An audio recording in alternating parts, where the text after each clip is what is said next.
जय भीम, जय शिवराय. मी आज आहे ना आरक्षणबद्दल जरांगे पाटलांबद्दल बोलत आहे.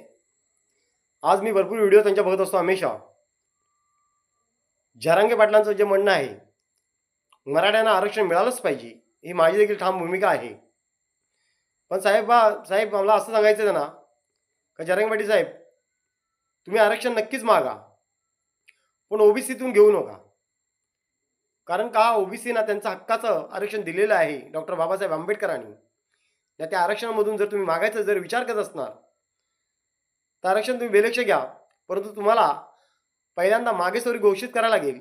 आणि जे तुम्ही म्हणता कुळवी प्रमाणपत्र तुम्हाला पाहिजे, तर मागेसवर्गीयाचं प्रमाणपत्र तुम्हाला घ्यायला लागेल.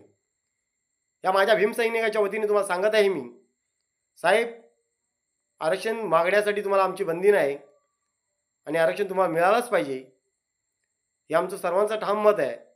पण ओबीसीतून आरक्षण जे मागण्याची इच्छा आहे तुमची, ते तुम्ही माघार घ्या.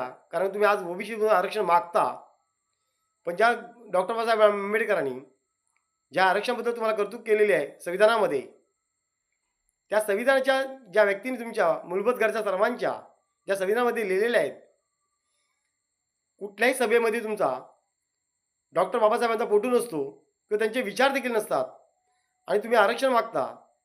ठीक आहे, तुम्हाला त्यांचं नाव घ्यायला लाज वाटत असेल, ते आम्ही म्हणत नाही की तुम्ही नाव घ्या करून, तर तुम्हाला स्वतःलाच कळायला पाहिजे का डॉक्टर बाबासाहेब आंबेडकरांनी आमच्यासाठीच नाही केलं, तुमच्या देखीलसाठी केलेलं आहे. याचं तुम्ही अभ्यास करा, विचार करा आणि मग त्यांचं. पण मला असं वाटतं तुम्हाला लाज वाटतं त्यांचं नाव घ्यायला, पण आरक्षण मागण्यासाठी लाज वाटत नाही आहे. तर तुम्हाला हात जोडून विनंती आहे का तुम्ही ओबीसीतून आरक्षण मागू नका. आणि मागायचं असेल तर बेलक्ष तुम्ही ओबीसी घोषित करा, का आरक्षण घेणारच, पण तुम्हाला मागेसवर्गीय घोषित करणे गरजेचं आहे. हे आमचं भीमसैनिकाचं तुम्हाला आव्हान आहे. जय भीम, जय शिवराय.